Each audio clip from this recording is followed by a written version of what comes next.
And meanwhile, the regime's corruption, economic mismanagement and funding of the IRGC, the terrorism that takes place across the Middle East and into this country, and also the nuclear weapons programme, have pushed Iran's economy literally to the brink.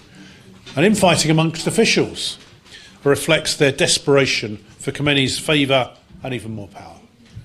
So in contrast, the resistance movement led by Madame Rajavi is gaining momentum both internationally and domestically. Now, last year, 4,000 parliamentarians across the world endorsed Iran's fight for democracy and supported Madame Rajavi's 10-point plan.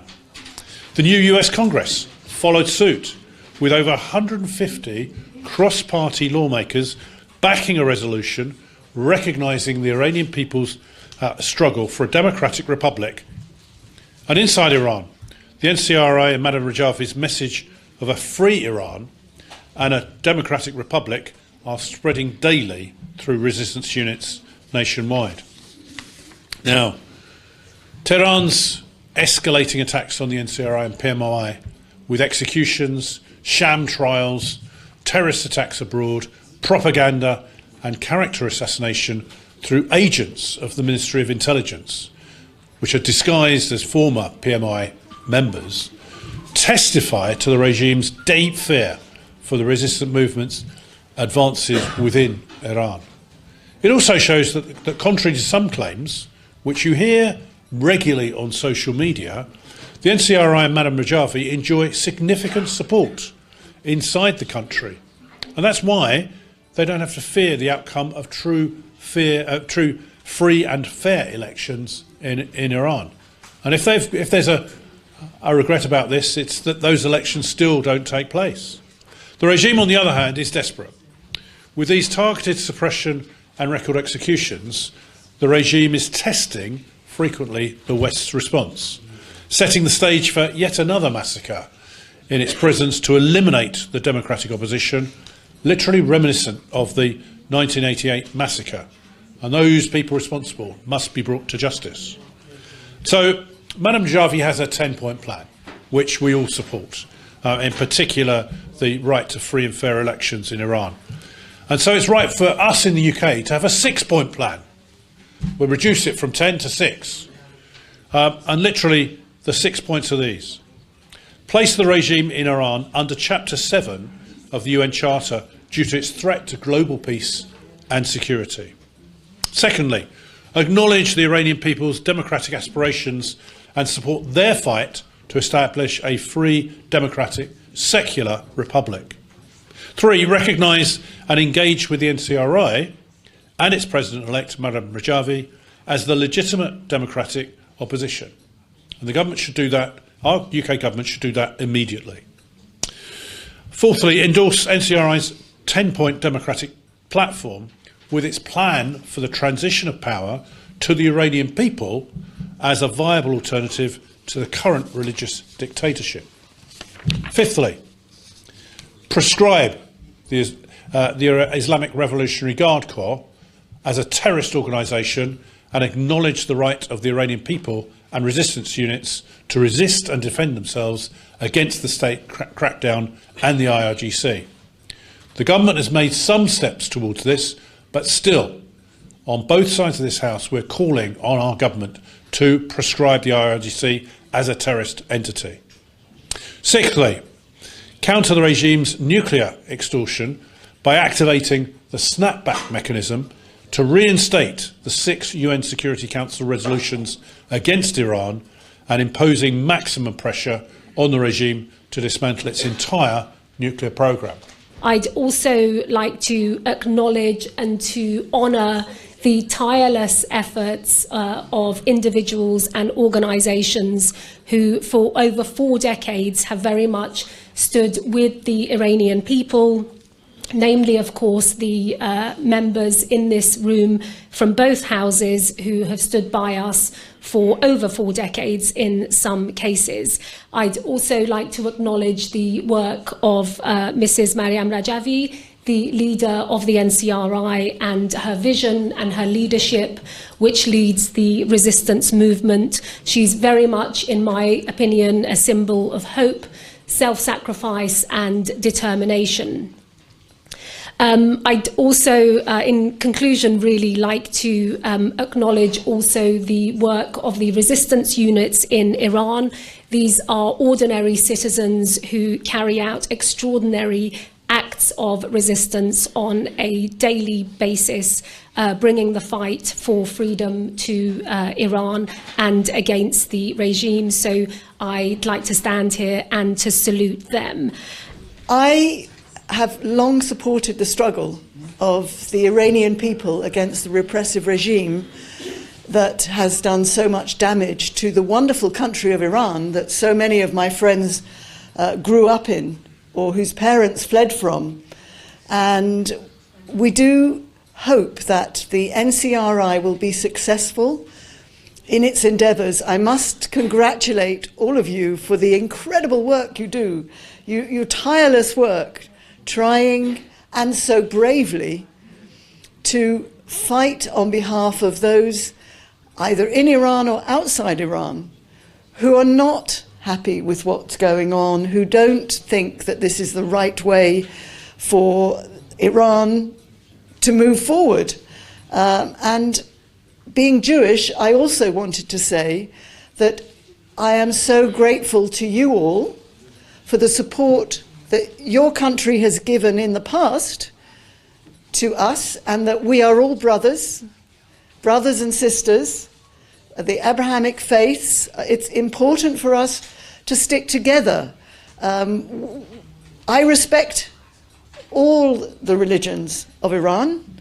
I respect you all, and I do absolutely assure you that we in Parliament who want this repressive regime to end will continue to try and speak up. We still hope for the banning of the IRGC.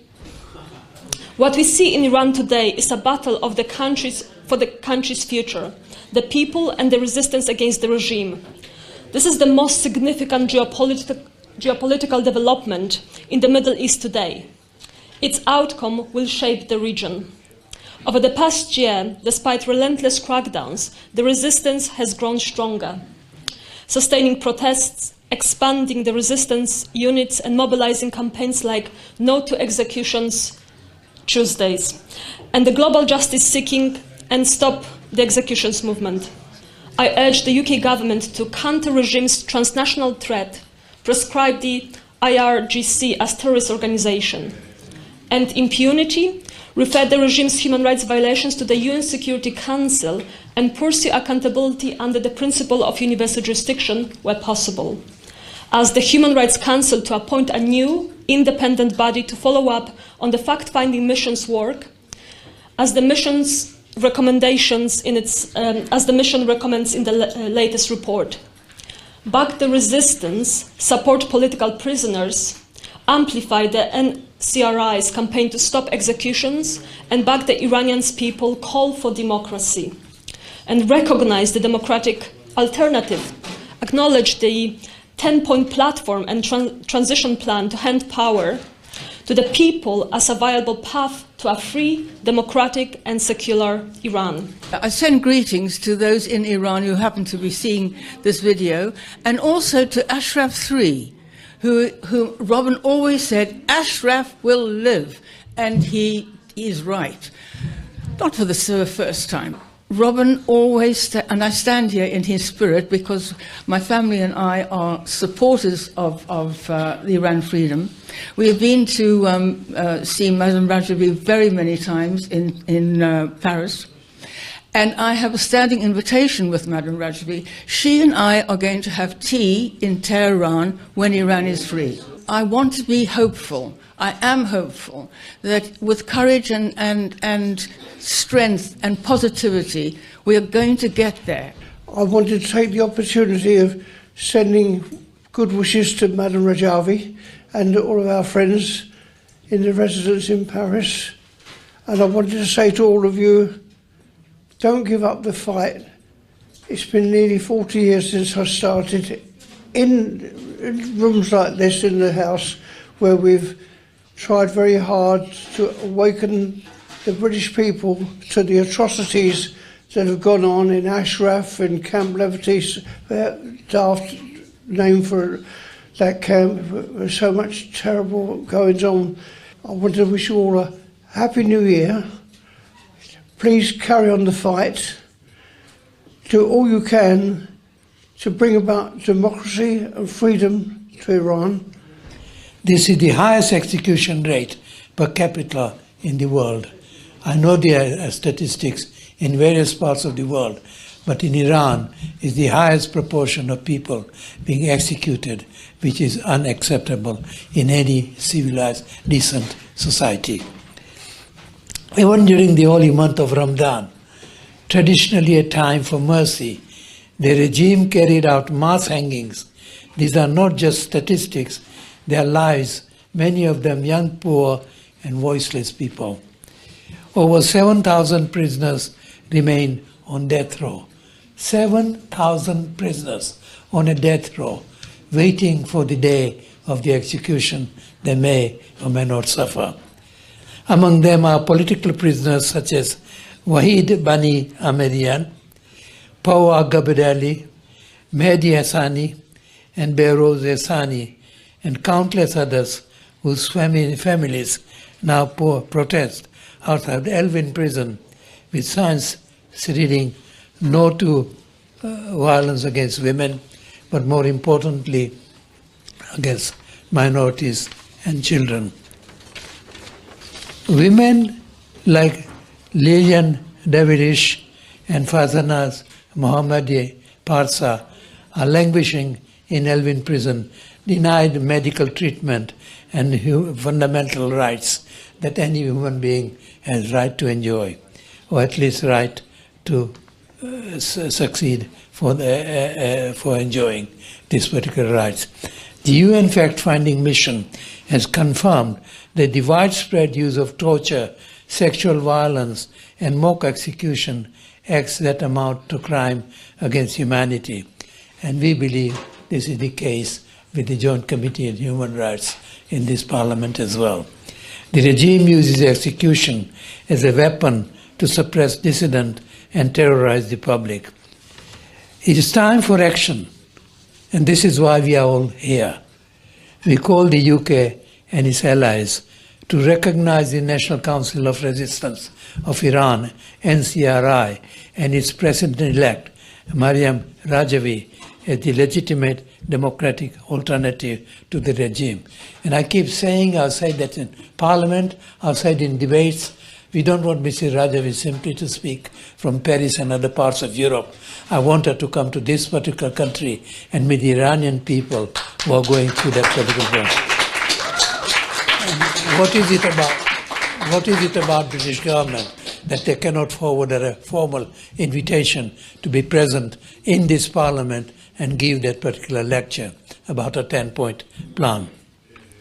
The next thing I want to do is Bob Blackman talked about, and others are talking about generally, proscribe the IRGC as a terrorist organization.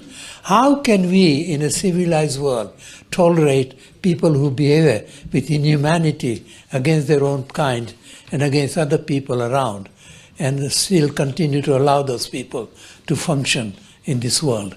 They have got no right to be in presence in anywhere in the world, and sooner they are prescribed, the better it is. Support the campaign to abolish the death penalty. That is my interest in an all-party parliamentary group, and I hope all of us will continue with this particular message. Refer the regime's crimes to the United Nations Security Council in establishing a special tribunal to hold its leaders accountable. But neither polite request nor criticism alone will end the regime's systematic abuse of human rights violation. Only accountability will. As a journalist and broadcaster, I've followed the Iranian people's struggle for justice since the days of Premier Mossadegh. Their struggles deserve more media attention and coverage because they are fighting not only for Iran's future, but for the future of all in our small, fragile world. We cannot be indifferent. I urge the UK government and the international community to recognise the NCRI as the legitimate voice of Iran with its Madame Rajavi's 10-point plan for democracy. Prescribe the IRGC as a terrorist organization. Support the global movement to end executions in Iran and refer the regime's crimes to the UN Security Council. Let us not act as politicians or diplomats alone, but as human beings committed to truth, justice, and the defense of human rights. And Maryam Rajavi is the president-elect, and we need implementation of her 10-point plan. And we have to use the resolutions. There are many, many resolutions from the Security Council, and that article on the UN Charter. We have to actually expel Iran under the mullahs from even being part of the UN. And remember, I have Jewish parents, and my great aunts were murdered in the Holocaust. And I marched and marched, Jews for Palestinians, because it was nothing to do with Judaism. It's about military Zionism. And these theocracies are terrible, whether they call themselves Jews or they call themselves Muslim, because your religion, Islam, is a wonderful religion. All the religions that they're called are wonderful. The trouble is that they're taken over, all of them, by ghastly, greedy, powerful, brutal, dreadful men.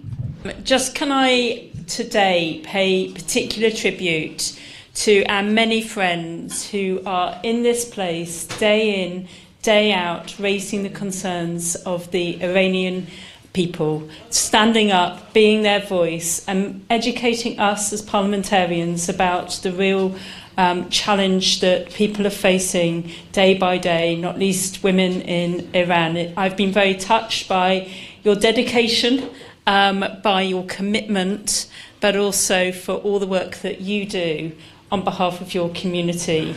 What you do makes a difference in this place. Because when our hearts look out and see those tiny little green shoots, and they spread, they're so small, and then they grow and grow. And that is resistance to winter. And as humans see the spring and we feel that hope, we know that resistance will overcome. And that is now our hope, this Nowruz, that resistance will overcome, and next Nowruz will be in Iran.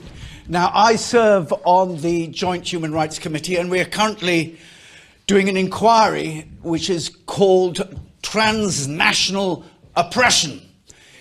And part of the evidence that we've been taking is the way that the regime in Iran is reaching out beyond its own borders, perpetrating murder, oppression and harassment of those citizens that have managed to make their way elsewhere. And I hope that there will be a reckoning. And I share entirely the view just expressed that the next Nowruz will be in a free Iran. Let's pray for that. It's really facile for us, isn't it, to stand here as British members of Parliament living in a democracy and saying, oh, we know how you feel. Of course we don't know how you feel, because we haven't got members of our own families imprisoned in Iran. We haven't been ourselves imprisoned in Iran. So we can only surmise at how very grim the situation is. But what we do know, on both sides of this House, because it's a non-partisan issue, is that We believe fundamentally in democracy. We believe in the right of people to self-determination. We believe in what Madame Rajavi is fighting for. We believe what each and every one of you is fighting for. As I am the Labour Member of Parliament for Chesterfield. We've already heard from a Conservative Member of Parliament, and I think that underlines the fact that throughout Parliament, on all sides of the political divide, there is 100% support for a free and democratic Iran. And I endorse entirely the contribution that Bob Blackman made previously. It is very much the wish of people right across Parliament that we should next year be coming to celebrate this happy occasion in the knowledge that the people of Iran once again have their country back, once again have freedom, once again have democracy. Iran will be free, but without the support of great friends like you, we wouldn't have been able to reach this point. Sorry, I also wanted to mention Lord Singh, who is a tireless, a great, really friend of the Iranian people and Iranian resistance. Lord Singh has been supporting this cause for many, many years.